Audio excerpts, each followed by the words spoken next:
السلام عليكم ورحمة الله وبركاته.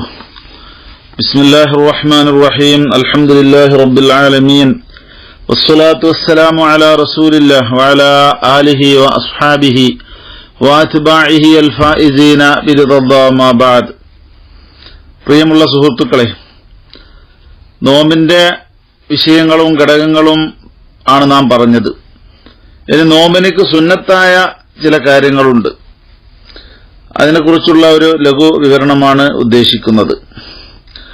നോമ്പ് അല്ലാഹു സുബ്ഹാനഹു വ തആല മനുഷ്യനിക്ക് അല്ലാഹുമായി കൊണ്ട് പ്രത്യേകമായി ഒരു സാമീപ്യം ലഭ്യമാക്കാൻ വേണ്ടി മലക്കുകളുടെ മഹിതമായ വിശേഷത്തിലേക്ക് മനുഷ്യൻ ഉയരാൻ വേണ്ടി, അവര് ഭക്ഷിക്കുകയോ കുടിക്കുകയോ ചെയ്യാത്തവരാണല്ലോ, ആ ഒരു ശൈലി കുറഞ്ഞ സമയം സ്വീകരിച്ച് മലക്കുകളുടെ വിധാനത്തിൽ കുറഞ്ഞ സമയം ചെലവഴിക്കാനും അവരെ ആ വിഷയത്തിലേക്ക് ഉയരാനും വേണ്ടിയിട്ട് അള്ളാഹു വ്യവസ്ഥയാക്കിയ ഒരു കാര്യമാണ് നോമ്പെന്ന് പറയുന്നത്.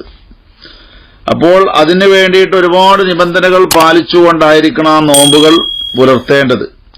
നോമ്പ് തുടങ്ങുന്നതിന് മുമ്പ് തന്നെ അവന്റെ ശരീരവും ആത്മാവും ഒക്കെ ശുദ്ധീകരിച്ച് എല്ലാവിധ മോശത്തരങ്ങളിൽ നിന്നും രാജിയായി നോമ്പിന് വേണ്ടി തയ്യാറെടുക്കണം. ഏറ്റവും പ്രധാനമായി തൗബ ചെയ്തുകൊണ്ടും അതുപോലെ ദോഷങ്ങളിൽ നിന്ന് അകന്നുകൊണ്ടും മറ്റ് കക്ഷിവഴക്ക് ഉള്ള ആളുകളോട് പൊരുത്തപ്പെടിച്ചുകൊണ്ടും അക്രമമർദ്ദന പ്രശ്നങ്ങൾക്ക് ഇരയായ ആളുകളോട് പൊരുത്തം വാങ്ങിക്കൊണ്ടും അതുപോലെ എല്ലാ നല്ല കാര്യങ്ങളും ചെയ്യുവാനുള്ള ഒരു ആത്മാർത്ഥമായ മനോഭാവത്തോടുകൂടെയും ആയിരിക്കണം നോമ്പിലേക്ക് പ്രവേശിക്കേണ്ടത്.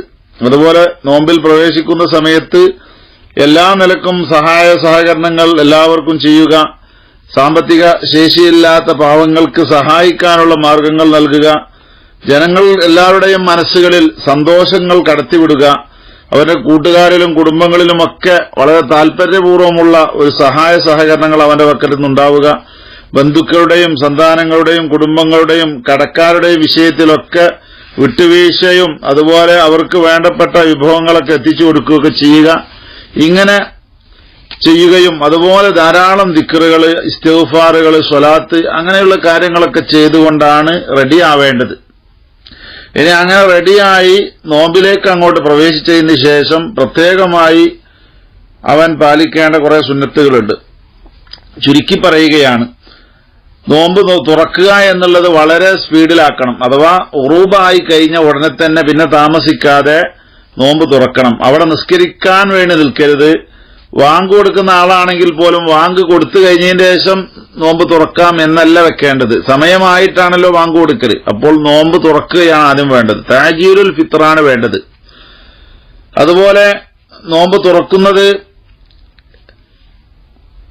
പച്ചയായ ഉണങ്ങിയതല്ലാത്ത കാരക്ക, ഈത്തപ്പഴമാണ് അതിനേറ്റവും ഈത്തപ്പഴമാണല്ലോ ഉണങ്ങാത്തതിന് പേര് പറയല്. അപ്പൊ ഈത്തപ്പഴം കൊണ്ടായിരിക്കണം.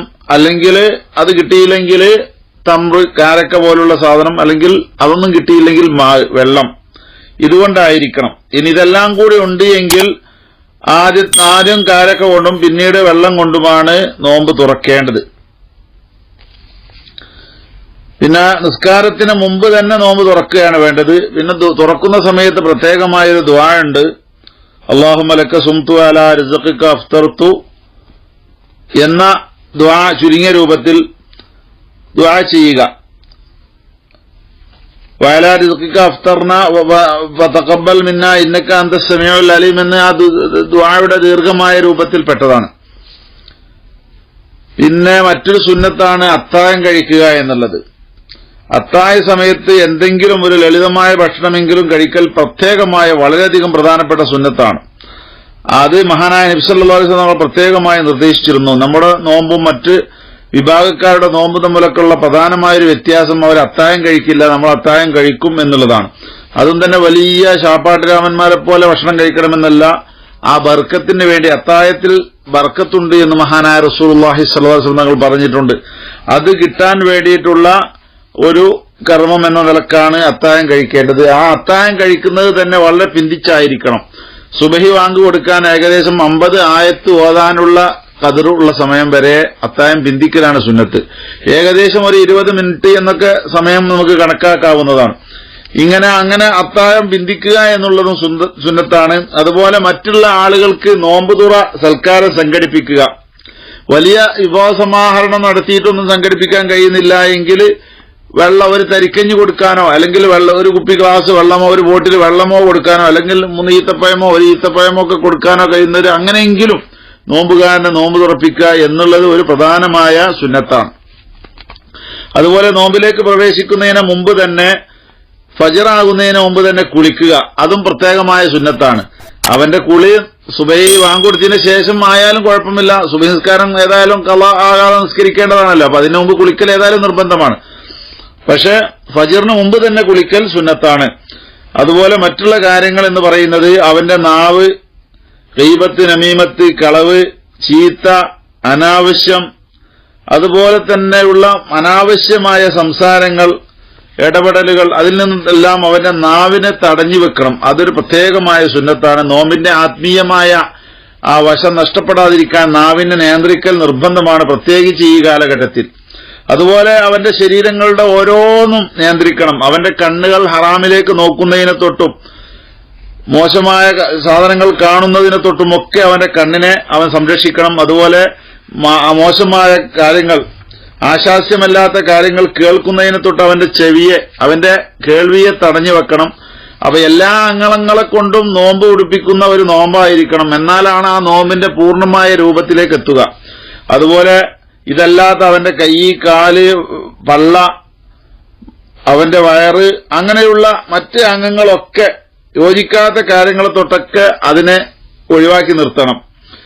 അതുകൊണ്ട് കൈകൊണ്ട് അനാവശ്യമായ കാര്യങ്ങൾ പിടിക്കരുത്, കാലുകൊണ്ട് അനാവശ്യത്തിലേക്ക് നടക്കരുത്, പള്ള കൊണ്ട് അനാവശ്യമായ കാര്യങ്ങൾ ചെയ്യരുത്. അങ്ങനെയുള്ള എല്ലാ നിയമങ്ങളും പാലിച്ചുകൊണ്ടായിരിക്കുക. അതുപോലെ അവന്റെ ശരീരത്തിലേക്ക് ഭക്ഷണത്തിനോടൊരു ആശ തോന്നാത്ത, പകൽ സമയങ്ങളിൽ ഭക്ഷണത്തിലേക്ക് ഒരു ആഗ്രഹം വരാത്ത രീതിയിലുള്ള ഒരു സമീപനം അവൻ സ്വീകരിക്കണം.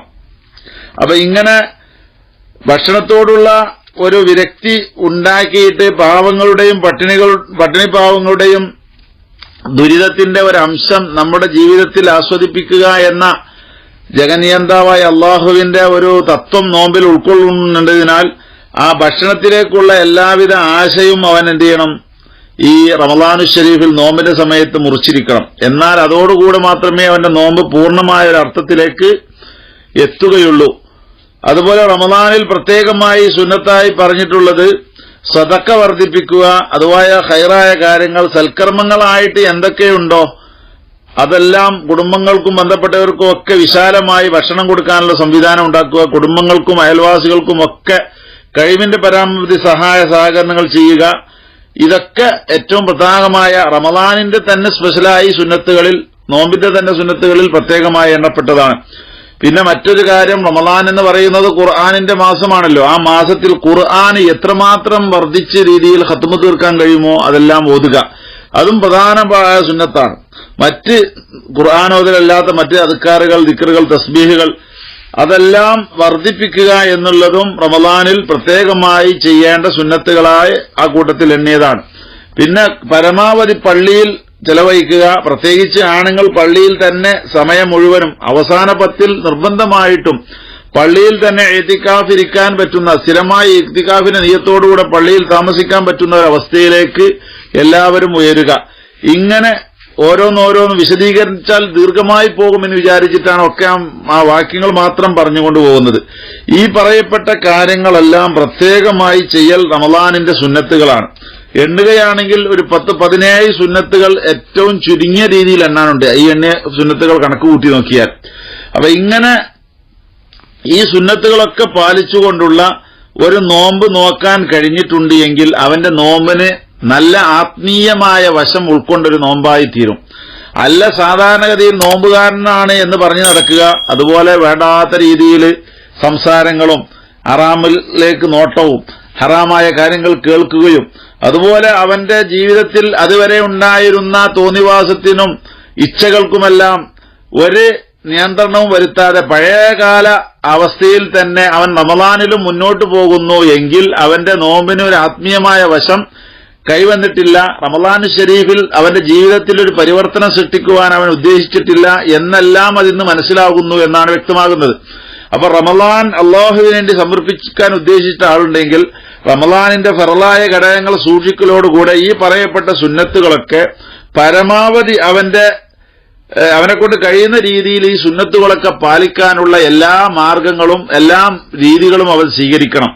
അങ്ങനെ സ്വീകരിച്ച് നോറ്റ നോമ്പ് മാത്രമാണ് യഥാർത്ഥത്തിൽ ഒരു കബൂലായ അള്ളാഹുവിന്റെ അടുക്കൽ നാളെ മഹ്ശറിൽ നമുക്ക് ഞാൻ നോമ്പുകാരനായിരുന്നല്ലോ എന്ന ഒരു വാക്യം പറഞ്ഞുകൊണ്ട് അവകാശപ്പെടാനും അങ്ങനെ ഒരു ലിസ്റ്റിൽ എന്റെ ഒരു നോമ്പ് കാണാനുണ്ടല്ലോ എന്നൊക്കെ തെരഞ്ഞു നോക്കാനും ഒക്കെ ഉള്ള ഒരു നോമ്പാവുകയുള്ളൂ. അല്ലെങ്കിൽ എല്ലാം വെള്ളത്തിൽ വരച്ചതുപോലെയാകും. അവൻ പേരിന് ഭക്ഷണം കഴിക്കാതെ കുറെ സമയം ചെലവഴിച്ചു, അതേസമയം നോമ്പിന്റെ ആത്മീയമായ അതിന്റെ ജീവസുറ്റ അതിന്റെ ചൈതന്യം നഷ്ടപ്പെടുത്തുന്ന ഒരുപാട് നോമ്പിനോടും അതിന്റെ ആത്മീയ വശത്തോടും സാധൂകരിക്കാത്ത ഒരുപാട് പ്രവർത്തനങ്ങൾ അവൻ ചെയ്തു പോയി എങ്കിൽ അവൻ വെറുതെ ഭക്ഷണം ഒഴിവാക്കുന്നതിൽ യാതൊരു പ്രയോജനവുമില്ല.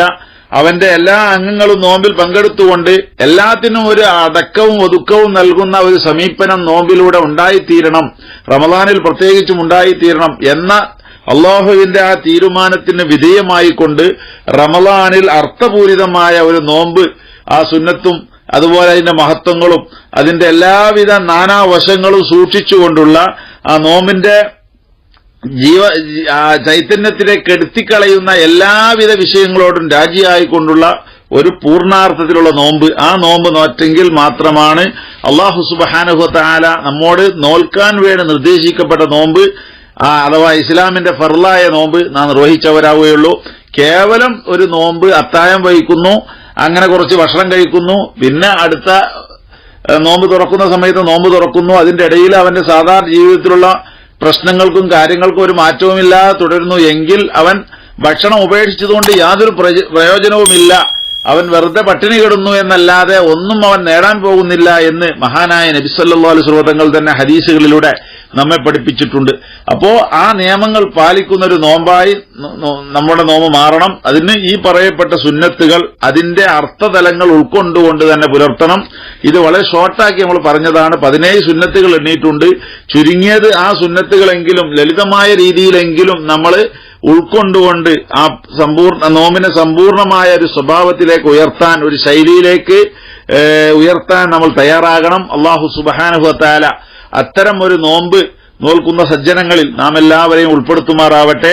നോമ്പ് നോൽക്കുകയും അതിന്റെ പ്രതിഫലം ലഭ്യമാകാതിരിക്കുകയും ചെയ്യുന്ന ഹതഭാഗ്യർ, അവര് നോമ്പ് നോറ്റുകൊണ്ട് അവരുടെ വായക്ക് യാതൊരു ലൈസൻസുമില്ല, അവരുടെ അംഗങ്ങൾക്കും അവരുടെ ശരീരത്തിനും അതുപോലെ അവരുടെ പാട്ട് കേൾക്കുന്നതിനും രാഗം കേൾക്കുന്നതിനും അതുപോലെ മ്യൂസിക് കേൾക്കുന്നതിനും യാതൊരു തടസ്സവുമില്ല, എല്ലാം മുറ പോലെ നടക്കുന്നുണ്ട്.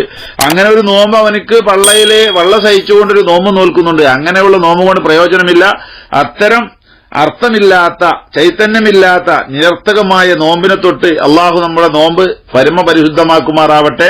അതിനുവേണ്ടിയുള്ള പ്രാർത്ഥനയോടൊപ്പം അതിന്റെ മനക്കരുത്തും അതിനുവേണ്ടിയുള്ള ഉത്സാഹവും നമ്മുടെ പ്രവർത്തനങ്ങളിലും നമ്മുടെ കരുത്തുകളിലും നമ്മുടെ നീക്കങ്ങളിലും നമുക്കുണ്ടായിരിക്കണം. എന്നാൽ മാത്രമേ അള്ളാഹു നിർദ്ദേശിച്ച നോമ്പിന്റെ വിധാനത്തിലേക്ക് നാം ഉയരുകയുള്ളൂ. അത്തരം ഒരു നോമ്പ് നിർവഹിച്ച സജ്ജനങ്ങളിൽ അള്ളാഹു നാം എല്ലാവരെയും ഉൾപ്പെടുത്തുമാറാവട്ടെ. വആഖിറു ദഅവാനാ അനിൽ ഹംദുലില്ലാഹി റബ്ബിൽ ആലമീൻ. അസ്സലാമു അലൈക്കും വറഹ്മത്തുള്ളാഹി വബറകാതുഹു.